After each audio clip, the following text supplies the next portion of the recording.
En décembre dernier, je suis passé par un tunnel.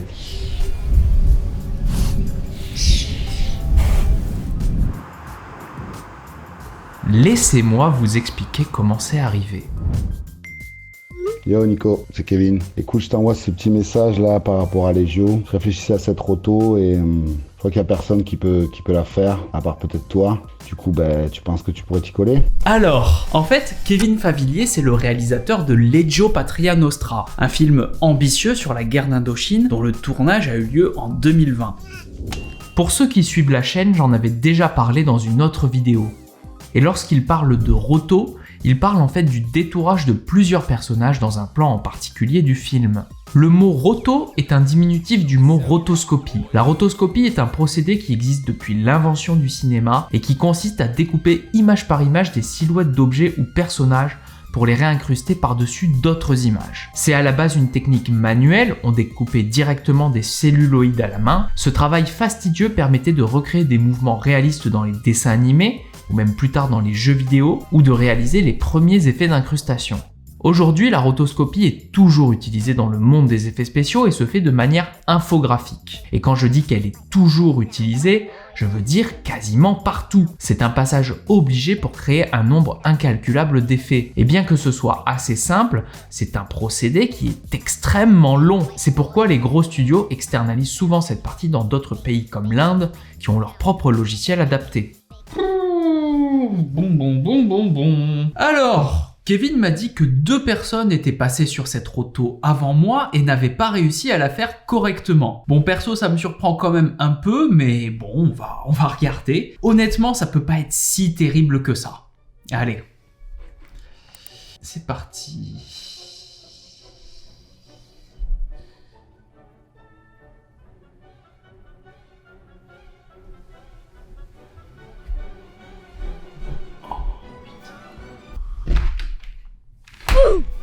On pourrait appeler ce plan la roto de la mort. On parle ici d'un travelling en 4K de 443 images, soit presque 18 secondes.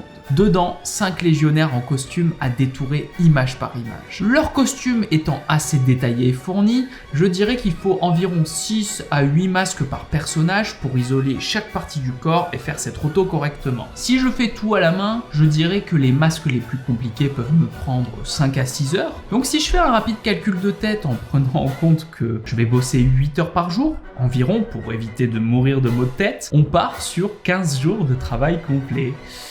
15 jours 15 jours. C'est pas n'importe quel tunnel, Harry. C'est un tunnel de rotoscopie.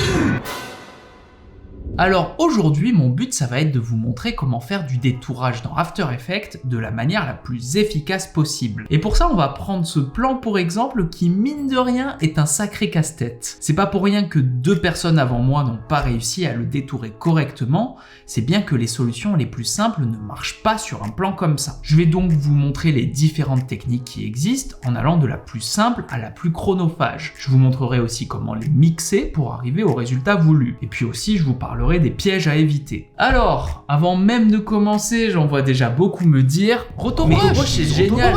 Ah ouais, moi disons à ta place. Stop. Spoiler, le rotobrush ça a pas marché. Je sais, votre monde s'écroule, mais le rotobrush, bien que ce soit extrêmement pratique, ça marche pas dans toutes les situations. Sinon, je ferais pas de vidéo en fait. Donc voilà, c'est pour ça qu'on va voir les différentes techniques aujourd'hui et comment les mixer, mais on parlera quand même de rotobrush parce que oui, c'est très pratique et ça peut dépanner beaucoup de situations. Bon allez, c'est parti, on passe à la première étape, à savoir analyser notre plan.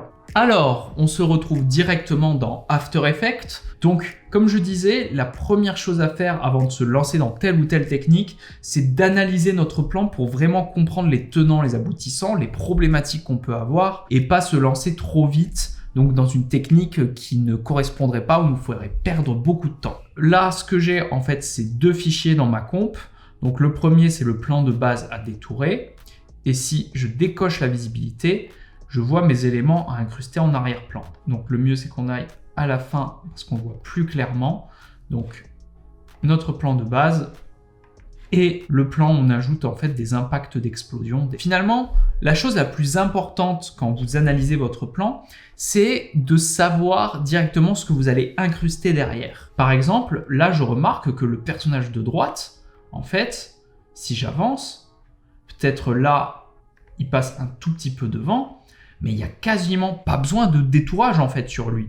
Ensuite, ce qui saute aux yeux quand on regarde ce plan, c'est qu'il tremble quand même beaucoup. Donc ça, ce que ça veut dire, c'est que si on emploie une technique avec des masques, qu'on essaie de gérer avec des keyframes, on va pouvoir juste mettre une keyframe au début du plan et à la fin du plan, et espérer que notre masque suive correctement. C'est-à-dire qu'on va devoir faire des ajustements image par image. Autre élément très important, ça va être ce que j'appelle moi le rapport de contraste. Est-ce que les éléments à détourer à l'avant-plan sont assez détachés du décor en termes de lumière, de couleur, de contraste? En fait, il y a plusieurs effets, et notamment Rotobrush dont on va parler, qui se basent en fait sur le contraste des éléments. Et donc si le rapport de contraste est mauvais, que les éléments se mélangent quand même pas mal avec le fond, Rotobrush il va pas fonctionner correctement, il va avoir beaucoup de mal. Et là c'est un peu notre cas. Si on regarde, quand même la chemise de ce personnage ou de ce personnage se mélange quand même pas mal aux couleurs d'arrière-plan avec les herbes, etc.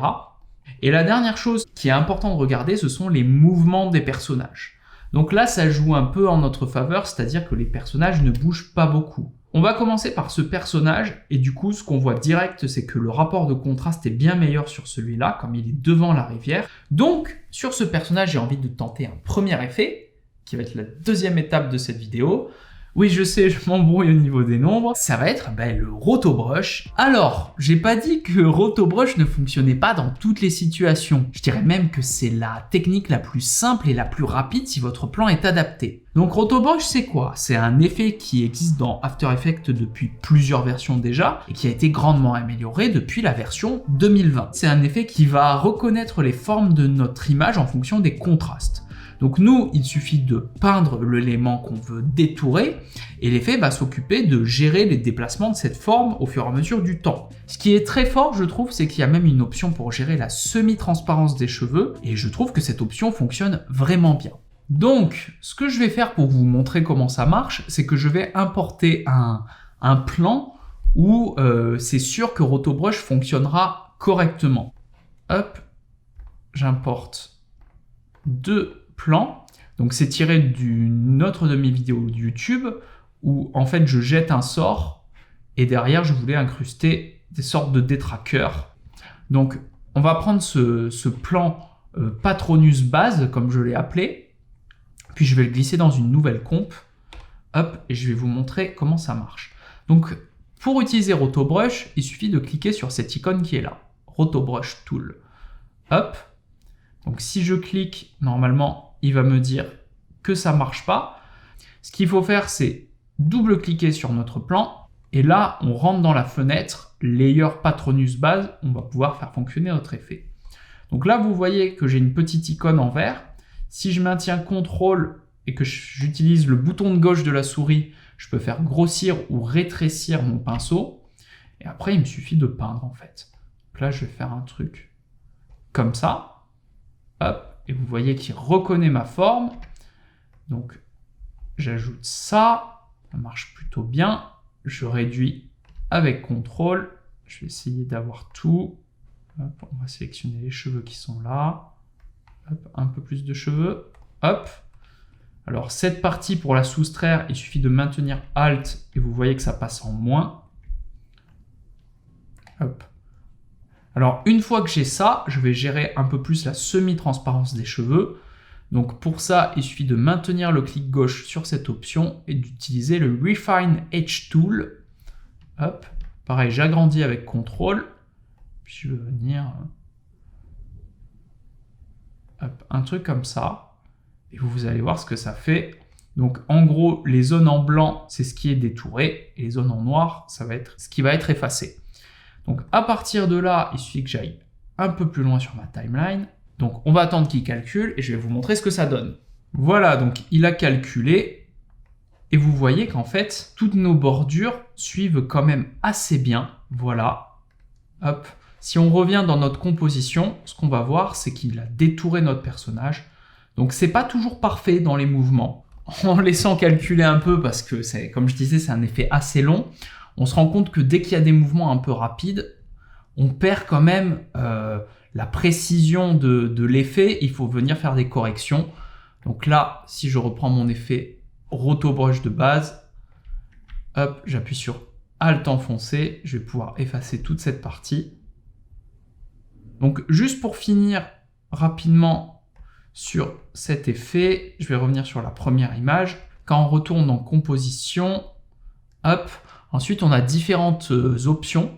Donc déjà vous voyez qu'on est sur la version 2 de Roto Brush. Si vous êtes sur une ancienne version de After Effects, vous aurez que la version 1. Honnêtement, elle est claquée au sol. On peut pas faire grand chose, quoi. Donc c'est vraiment la version 2 qui est intéressante. Ensuite, les différentes options en fait vont pouvoir nous permettre d'ajuster un peu les bordures, etc.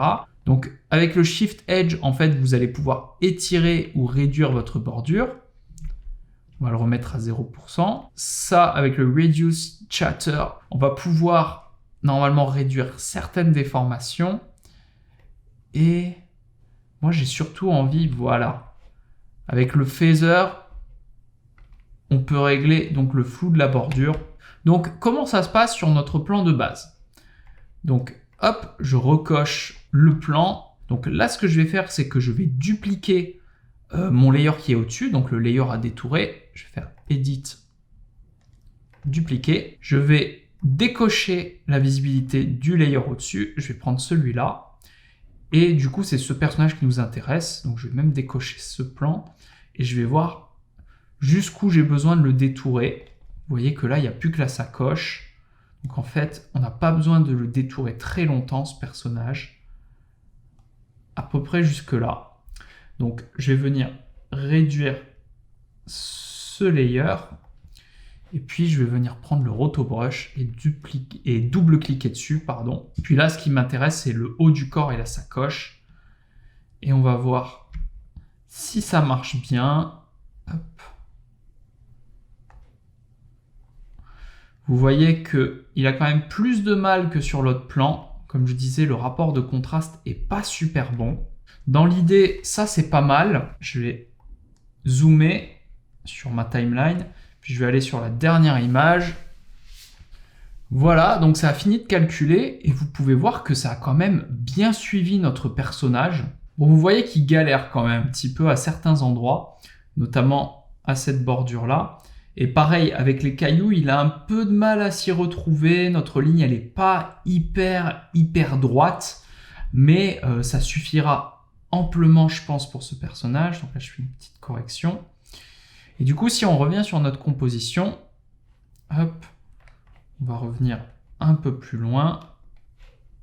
Je l'active. Puis on va voir que quand même, la bordure se voit. Donc là, je vais aller dans mes options de roto. Puis je vais augmenter le phaser, augmenter le Reduce Chatter. Hop. Puis le Shift Edge, je vais le réduire un tout petit peu pour essayer d'enlever cette bordure-là. Il y a aussi une option dans le Roto Brush pour gérer le Motion Blur. Honnêtement, moi je trouve que c'est pas hyper précis. Je trouve que Roto Brush, voilà, c'est difficile de faire un masque par partie du corps, c'est pas vraiment adapté. Mais du coup, pour ce personnage, je pense que c'est amplement suffisant. Mais ça va être nos autres personnages qui vont être particulièrement galères. Et du coup, on va passer à la deuxième technique, à savoir traquer des masques. Alors, comment on fait pour traquer des masques dans After Effects? En fait, il existe deux techniques, figurez-vous. Donc la première, ça va être d'utiliser l'outil plume là qui est là. Ce que je vais faire, c'est que je vais réactiver mon layer qui est au-dessus, puis je vais venir dessiner un masque autour d'une forme qui est quand même assez reconnaissable et qui bouge pas trop. Par exemple, ce carré. Donc je clique là, hop, je maintiens le clic pour faire des courbes un peu arrondies, hop, un truc comme ça. Donc à partir de là, ce qu'on va faire, c'est qu'on va aller dans les options de notre layer. Donc je clique sur la petite flèche qui est là. Je vais dans masque, il y a notre masque numéro 1. Je déplie les options. Et normalement, il me suffit de faire clic droit sur le masque et de faire Track Mask. Puis là, tout à droite, il va vous ouvrir une fenêtre Tracker. où il va vous proposer plusieurs méthodes de track. Donc la position et la rotation, la position et la rotation et l'échelle, et puis aussi des options de déformation. Si votre layer se déforme, enfin votre élément, votre forme à traquer se déforme pas mal, je vous conseille le mode perspective, mais là on va essayer en position, scale et rotation. Et on appuie sur la petite flèche qui est là. Il va venir traquer notre masque. Pareil, encore une fois, ça met un peu de temps, donc on va patienter. Donc j'ai seulement calculé quelques images, mais on voit déjà que notre déformation est pas super correcte, c'est-à-dire que ça ne suit pas vraiment les bordures qui sont là. Donc là, je vais retenter avec l'option perspective. Hop, et puis je relance depuis la première image. On va voir s'il nous fait un meilleur boulot. Alors j'ai laissé courir un peu, j'ai pas calculé toutes les images, encore une fois, mais ça nous permet de voir déjà cette technique qui peut marcher quand même assez bien. La principale problématique de cette forme-là, c'est que il y a le revers ou une face du sac qui se révèle petit à petit au fur et à mesure du temps. Et du coup, là, le problème de traquer des masques directement dans After Effects, c'est qu'il nous crée des images clés par rapport à la forme de notre masque au fur et à mesure du temps. Et si par exemple, je veux aller sur cette image clé, hop, je clique sur Mask Feather et je viens remettre en place mes points pour que ce soit correct. Si je vais sur l'image juste après, on perd notre correction qu'on vient de faire. Et du coup, ça c'est la limite de traquer des masques directement dans After Effects, c'est qu'on ne peut pas apporter des corrections qui vont se gérer en fonction, ensuite sur toute la timeline. Donc pour ça, je vais vous montrer la deuxième technique, qui est encore à partir d'After Effects, vous n'avez pas besoin de plugin particulier, c'est de faire des tracks en fait dans Mocha. Donc qu'est-ce que c'est Mocha? C'est un logiciel à part entière qui a sa version payante avec plein d'options différentes, mais on a une version, disons, light dans After Effects que vous avez directement en installant After Effects. Mocha, c'est vraiment un logiciel de tracking et de masque qui va notamment nous donner des options pour gérer les déformations qu'on ne peut pas faire ici avec cette première technique que je vous montre. Alors comment on fait pour envoyer notre plan dans Mocha? C'est plutôt simple, il suffit de sélectionner notre layer, puis d'aller dans Animation, Track in Boris FX Mocha. Alors avant, si vous avez une ancienne version d'After Effects, il vous envoie directement dans Mocha. Là, en fait, il vous crée un petit effet en fait dans le panneau d'effets. Il suffit de cliquer sur Mocha et il va nous ouvrir Mocha. Donc là, il demande toujours des trucs. Si vous vous retrouvez pour la première fois dedans, vous aurez sûrement cette fenêtre. Mais moi, j'utilise Mocha depuis longtemps et je préfère la fenêtre classique. C'est celle que je vais utiliser ici. Donc là, on va faire nos tests sur, encore une fois sur ce sac. Donc pour ça, je vais commencer par zoomer dedans avec l'outil Loop. Et puis là, je vais venir cliquer sur cet outil qui ressemble encore une fois à une plume, qui me permet de dessiner des masques. Donc là, j'ai fait un premier clic. Hop. Donc vous voyez que la forme est un peu différente. Et pour finir ma forme, je fais clic droit. Et c'est ainsi qu'il me crée une forme. Je peux venir corriger. En tirant ce point, on peut gérer un peu la courbure au niveau de nos points. Donc là, pour traquer, encore une fois, c'est assez simple. Déjà, on va voir dans Motion, il y a plusieurs options qu'il y avait déjà dans After Effects. Donc on retrouve nos options de translation, d'échelle, de rotation. Shear, je vous avoue, je ne sais pas ce que c'est, mais bon, je l'ai toujours coché. Puis là, on va cocher perspective au cas où. Et puis pour traquer, il suffit d'aller ici à Track et de faire Track en avant. Il va venir corriger les trucs. Donc j'arrête, je trouve, hop, je peux arrêter à tout moment. Je vais revenir sur la première image. En fait, ce point, je vais le mettre plus par là. Et je recommence. Et vous voyez qu'il suit quand même assez bien. Hop. Et l'avantage de Mocha, c'est du coup, à tout moment, vous pouvez arrêter. Et puis venir faire en fait des corrections sur votre forme. Là, on voit que ça se déforme un peu dans ce sens. Là, comme ça. Et à chaque fois que vous faites une correction, il va venir créer une petite flèche verte là au niveau de votre correction sur la timeline et il va ajuster toutes les images qui ont été traquées avant et pour créer une sorte de de transition entre les points de déformation. Donc là, on en a 2. Et c'est ça toute la force du track dans Mocha. Donc là, je vais venir traquer. Je suis revenu du coup sur la dernière image traquée. Vous voyez qu'on a une barre bleue pour nous dire que c'est traqué. Et puis, je vais recommencer. Track en avant. Donc là, vous voyez qu'il y a une ombre qui passe devant. Et puis, il a perdu nos éléments, nos points de track. Donc, je vais revenir un peu en arrière. Voir, ça se déforme à peu près par là. Donc, hop, hop. Donc là, parce qu'il y a cette ombre qui passe, il va falloir faire quand même pas mal d'ajustements sur notre timeline. Je vous conseille encore une fois, vous, d'aller dans le détail à chaque fois. C'est très important pour avoir des masques corrects et une roto qui fonctionne vraiment. Voilà, donc il a fini de traquer. Alors comment on fait pour récupérer ça dans After Effects? Eh bien, il suffit de quitter la fenêtre, surtout de faire sauvegarder, c'est très important. Et à partir de là, on se retrouve dans notre After. Et normalement, c'est dans Mate et créer des masques After Effects. Hop, et il va venir nous créer directement un masque. Donc là, il ajoute quand même pas mal de points, donc si jamais on veut faire des corrections, ça peut être un peu embêtant, mais sinon c'est très pratique parce que ensuite on peut venir directement dans les options de masque d'After Effects, puis venir recorriger le flou de bordure, l'expansion du masque. Donc voilà comment on fait pour traquer des masques. On a vu 2 techniques, l'une dans After Effects, l'une dans Mocha. Moi je vous conseille quand même Mocha, vous l'avez vu que vous avez bien plus de possibilités, il est plus précis, il est plus rapide.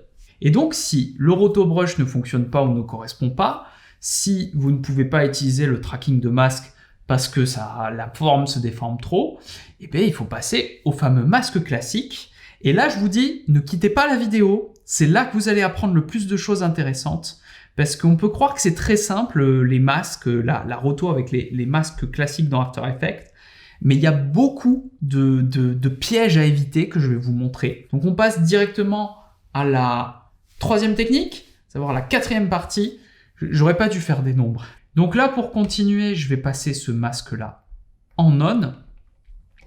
Donc, si jamais, il faut le savoir quand on fait quand même des masques dans After, si vous le mettez en add ou ajout, il vous affiche que ce qui est à l'intérieur du masque. Si vous le mettez en soustraction, il vous affiche tout ce qui est autour du masque, sauf ce qui est dans le masque. Si vous le mettez dans None, vous pouvez quand même voir les masques, mais en fait, c'est comme si le masque ne comptait pas, entre guillemets. Donc, on va beaucoup se mettre dans cette option pour travailler. Et du coup, pour tracer un masque dans After, c'est assez simple, il faut prendre l'outil plume, et puis, directement, mettre des points.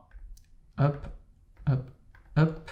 Donc, la première erreur, ce serait de dire « je vais venir créer un masque pour tout mon personnage ». Et pourquoi c'est une erreur? Eh bien déjà parce que à chaque image, vous allez déplacer tous les points. Vous allez vous mordre les doigts, vous allez faire des erreurs. Si par exemple j'avais continué, mon problème c'est au moment où il boit, et comment je fais ensuite pour gérer mon bras là, c'est compliqué quoi. Voilà ce que vous devez faire en fait. Hop, je reviens au début. J'appuie sur Supr pour supprimer mon masque. Ça va être de créer en fait un masque pour chaque partie du corps. Là, j'ai créé un masque pour la tête, je le mets en on. Petite astuce, si vous trouvez que la couleur de votre masque ne vous aide pas à travailler, parce que là, on est en jaune sur des teintes un peu jaunâtres, vous pouvez cliquer ici et changer la couleur de votre masque. Par exemple, on peut le mettre en vert. Et on travaille plus facilement. Ensuite, si vous trouvez que les bordures sont un peu floues et que vous avez du mal à reconnaître où se trouve la bordure, vous pouvez très bien en fait venir ajouter des effets sur votre layer. Donc par exemple un effet de netteté, hop, dessus, puis augmenter la netteté. Et du coup, on voit bien mieux où sont les différentes bordures. Pareil, vous pouvez ajouter un effet qui vient corriger les contrastes de votre image, comme les courbes. Hop. Et en gérant les points qui correspondent au noir puis au blanc, je viens créer plus de contraste et j'y vois beaucoup mieux. Et du coup, ça nous aide juste à travailler. Et une fois que vous exportez votre plan, vous avez juste à décocher les 2 effets et retrouver votre plan de base. Là, je vais l'activer. Puis je reprends mon outil plume. Donc moi, je vous conseille vraiment d'aller dans la précision et d'essayer de faire le moins de points possible. Je vous expliquerai après pourquoi. Pourquoi? Puis je vais créer un deuxième masque pour cette épaule. Et du coup, le passage où il y a le bras, c'était où? Qui se déforme, ça va être beaucoup plus simple à gérer. Donc, vaut mieux créer des keyframes quand même. Je mets une keyframe au début, puis au niveau où il déforme son bras, ou son bras se déforme, pardon, ça va être beaucoup plus simple à gérer parce qu'ensuite je déplace le masque. Lorsque j'appuie sur Mask Feather, je peux gérer ensuite les points individuellement. Je vais pouvoir gérer directement son épaule et son avant-bras. Là, je vais créer un masque différent. Et comme ça, en utilisant différents masques, on évite des grosses galères. Donc voilà, ça c'est des éléments qui sont importants. Donc ce que je vais faire, c'est que je vais supprimer, hop. Donc je vais supprimer, hop, des masques pour vous montrer du coup vraiment comment je fais ensuite pour suivre un masque le long d'une timeline. Donc c'est là que je pense que les personnes qui s'occupaient de la roto avant moi ont fait des erreurs. C'est-à-dire que eux, ce qu'ils ont sûrement fait, c'est qu'ils ont créé une keyframe sur la première image, puis ils ont avancé la deuxième image, ils ont déplacé le masque, troisième image, je déplace le masque, et ils ont fait comme ça. Il ne faut pas faire ça. Je vais vous montrer une technique qui est à la fois beaucoup plus efficace, qui vous permet d'aller beaucoup plus vite, et qui vous évite de créer des artefacts de cette manière. Je vais zoomer, je vais supprimer les deux keyframes que je viens de créer pour garder seulement ma keyframe sur la première image. Je vais dézoomer. Et en fait, ma deuxième keyframe, je vais la créer sur la dernière image du plan. Hop, donc là, je prends mon masque, je peux le déplacer. Petite astuce, vous faites CTRL-T ou Pomme-T sur Mac, vous avez une fenêtre qui se crée et vous pouvez déformer votre masque. Et en cliquant sur Mask Feather, donc je ne sais plus comment ça s'appelle en français, je vous l'afficherai, je viens déplacer mes points. Si jamais vous vous rendez compte que vous avez besoin d'une forme plus arrondie au niveau d'un point, vous maintenez CTRL et ALT, hop, et vous pouvez créer des poignées de Bézier. Donc on a deux keyframes. Et vous allez me dire, oui, le masque entre les deux, il va essayer de suivre, mais il ne fait pas ça correctement. Ce que je vais faire, en fait, c'est qu'ensuite, je vais prendre le milieu de ma timeline et ma troisième image, je vais la créer à ce niveau. Voilà, donc pareil, même technique, je déplace d'abord le masque, ensuite je le déforme et puis je clique sur Mask Feather pour déplacer les points individuellement. En fait, cette technique, ça correspond à combler d'une certaine manière les trous sur notre timeline. C'est un peu ça l'idée. Une fois que j'ai ces keyframes, je vais venir prendre au milieu de ces deux keyframes, puis déplacer. Je fais un peu pareil, je déplace mon masque et je finis par déplacer les points 1 à 1. Donc là, je vais un peu vite, pareil, pour avoir l'idée. Petit à petit, notre masque, il va s'ajuster. On aura de moins en moins besoin de faire des corrections, en fait. Et vous voyez déjà que j'ai de moins en moins besoin de déplacer les points 1 à 1 ou de redéformer le masque en entier, puisque ça s'ajuste au fur et à mesure. Et du coup, petit à petit, je comble et à la fin, on finit par du image par image, mais normalement, on a juste quelques pixels à déplacer et ça suffit. Là où c'est particulièrement intéressant, c'est dans les zones où ça se déforme. Je déplie mes options de masque, une keyframe sur la première frame, puis je vais à l'endroit où ça se déforme. Hop, je replace mon masque. Hop, hop. Voilà. Et du coup, entre les deux, vous voyez que mon masque, en fait, rouge se déplace tout seul vers les endroits où j'ai placé mes points lors de la déformation du bras. Finalement, on va avoir des déformations de masque beaucoup plus organiques et ça va vraiment éviter les artefacts que vous avez vus. Un piège extrêmement important à éviter, c'est lorsque vous avez besoin de faire des corrections. Et ce qu'il faut éviter de faire, en fait, c'est de faire ça, en fait. Rajouter des points au fur et à mesure qu'on avance dans la timeline. Essayez de garder toujours le même nombre de points. Parce que il faut s'imaginer que ces points, ensuite, vous allez vous les taper sur toute la timeline. Et si vous faites ça pour chaque micro-déformation de votre personnage, Vous allez gérer un nombre de points énorme, et si jamais vous vous rendez compte que vous devez faire une correction à un endroit, vous vous retrouvez avec 4 ou 5 fois plus de points à déplacer, et c'est un enfer à corriger.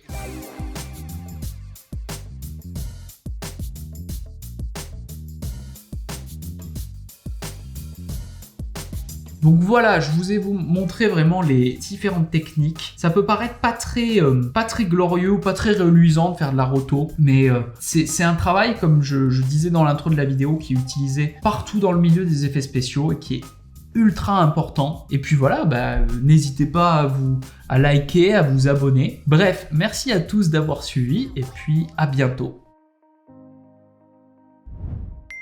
Salut Kevin, ça y est, j'ai fini la roto. Bon ça m'a pris quand même une bonne dizaine de jours et honnêtement ça a été assez difficile. J'ai fait pas mal de crampes aux doigts et de migraines optiques.